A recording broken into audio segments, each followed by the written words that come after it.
Hey everybody, welcome back. I'm Sean. It's good to see you. For those of you who are returning, and for those of you who are new, welcome. Tonight, we're going to get back to some fabrication stuff. I hope you guys enjoyed the last one. I know I had a good time finally getting to bolt up some parts on the front of the motor and really make it look like a motor. But, you know, we need to attack an area that I've been kind of neglecting for a while because I hate doing it. But it's got to get done, and I'm kind of at a point where I need this part wrapped up so that it can get painted and be ready for install. Any guesses? Chances are you were all wrong. It's going to be the cab. And if you notice, there's some gaping fucking holes in it. Specifically, this guy is real bad. And that's one of the old HVAC holes.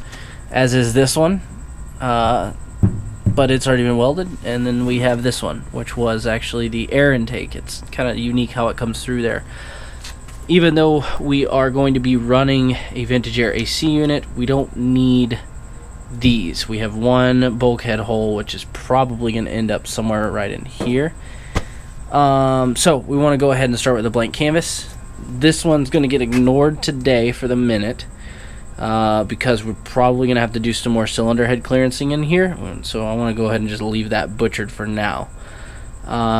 We do want to go in and close up our steering shaft hole. It's going to be roughly in the same place. We need nowhere near this size of an opening. And then these were bulkhead connectors for the factory ECU. In fact, it sat in here and had itself poked out here with a nice little gasketed plastic piece.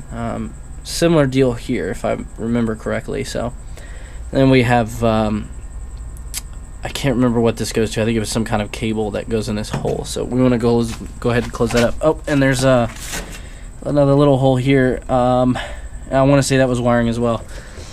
This truck had a lot of really bulky connectors, and we don't need any of that. And believe it or not, we're going to be more feature-rich realistically in the end than the truck started off as. You got to love how far we've come with technology in the last 24 years at this point. From an electrical standpoint, many vacuum operated pieces. We will have 0 vacuum operated pieces moving forward. So the reason I want to attack this tonight is I'm getting ready to test fit the cab, and I want to go ahead and at that point be able to mark things out for the vintage air, where we're going to pass our wires through, what size grommets do we need. And I'd like to really just go ahead and be able to cut all of those holes and have them done when I test fit this with the motor, so we can kind of have everything mapped out where it's going to go. We're going to start with the bigger holes first. They take a lot longer. I hate doing sheet metal work. So let's, I do have some material that we can use for the big hole here, and we're going to reuse some of the exact material we already cut out of the cab to patch those holes. I like to use it because they're the same thickness. Let's get into it.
Kind of, I think, get the point. This isn't very fun. It's kind of time consuming. I like it to look good.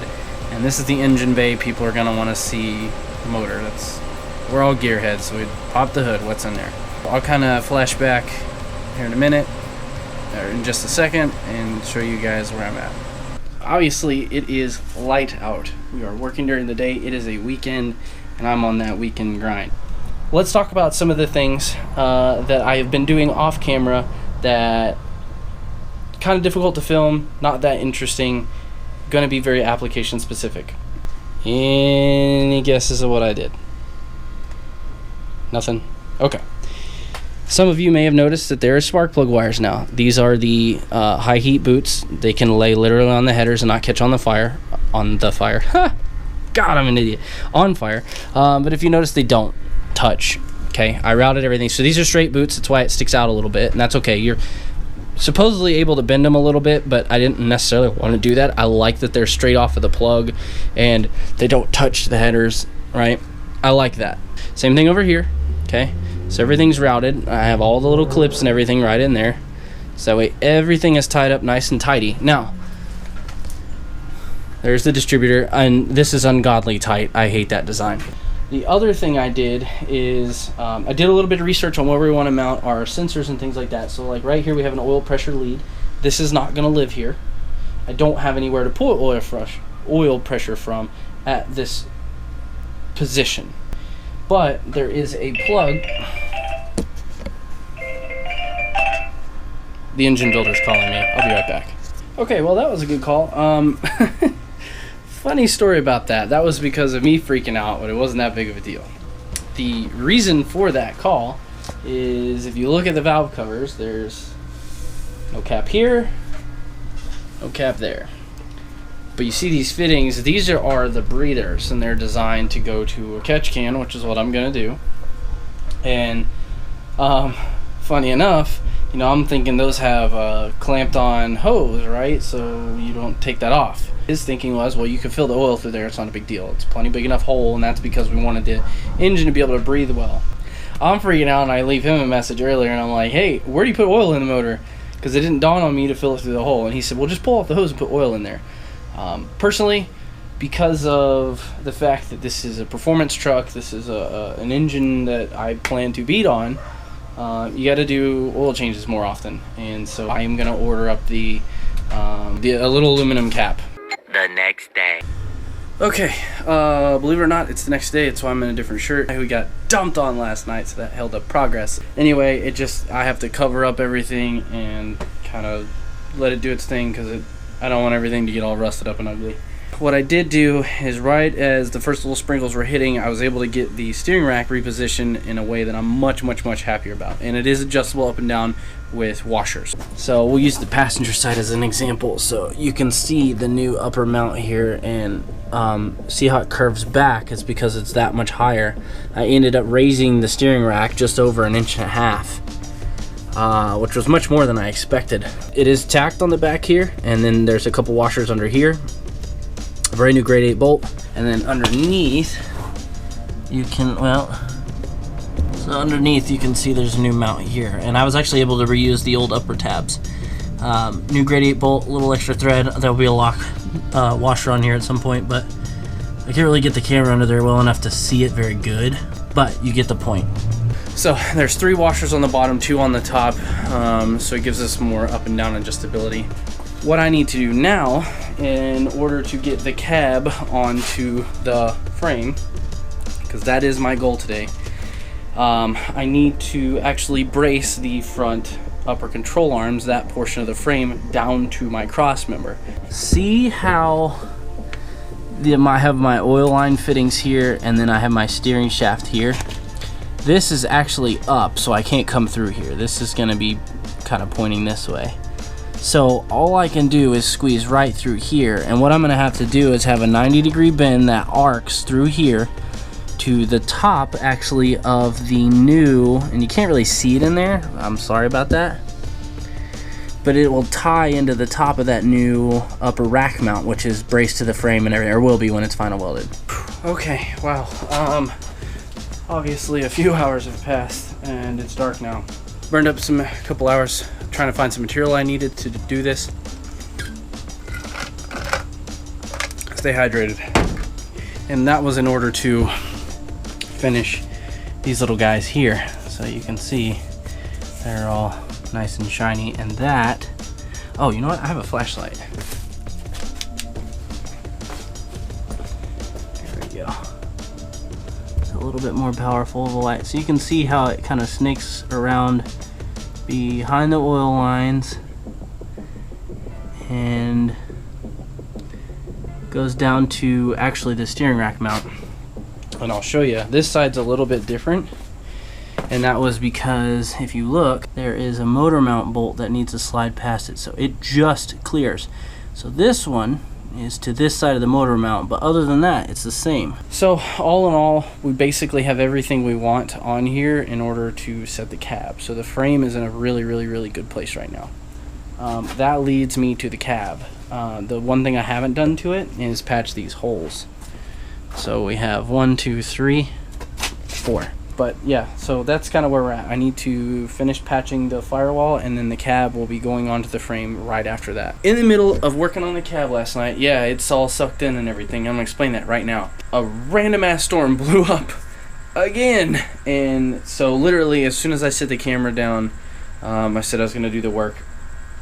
I pull out the welder, get the leads laid out, wind starts picking up. It smells like rain. I know you guys know that smell, and it's just like, fuck, I know it's on. It kind of stayed windy, but I was able to sort of tuck myself into the body and knock out the tack weld real quick and get all those patch plates in. And then literally, as I'm wrapping up the leads, I wanted to go do the grinding to prep the cab to sit on the frame, because that was our goal. And it starts freaking pouring. So I've just walked out here right now this evening. It's obviously work night. Got a full belly of tacos. You got it. It's Tuesday again. So I still got the brick and everything to hold down the tarp from the wind. Honestly, this is weird, but it works great. I just gently set it on there. It doesn't rock. It hasn't damaged my intake plenum at all. Works for me. Let's move the cab out, and then that's what we're going to do right now. We're going to try and grind this thing down real quick and get this puppy on the frame, because I've got to reorganize some crap in here and figure out how the hell I'm going to hide things under the roof from these random ass rainstorms we've been getting lately, because my tubing bender won't fit between that pole and the bed. I've gotten it wedged in there when I put the bed on, and let's just say I'm glad I haven't had to bend anything. Alright, let's look at it. This is the first time I'm looking at it with you. That's not too bad. A little bit of light surface rust. Nothing crazy. It was literally water dripping right down here. Fortunately, Arizona is such a dry climate, you can't really rust. So we have 4 patch plates. Remember, this hole needs to be here. That's where the clutch master mounts, right next to this. I had forgotten about this little guy here, but I filled it in real quick.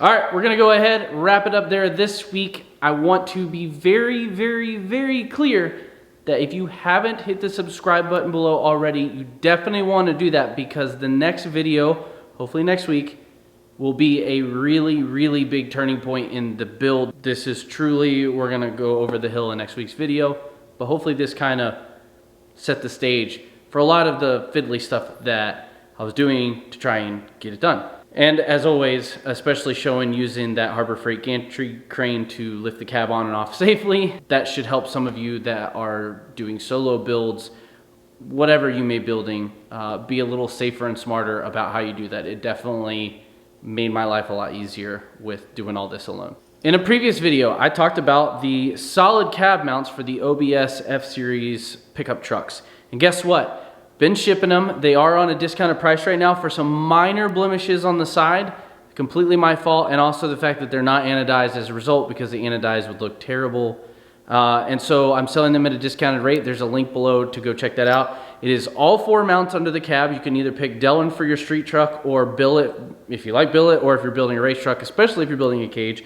And believe it or not, on top of the 4 mounts that it does include, yes, for that price, you're even getting all brand new grade 8 hardware, everything. It's all zinc plated. You don't need to reuse any of your stock crap. Keep an eye on the website for upcoming parts that are coming out for these trucks and other vehicles soon too, including those of you GM people.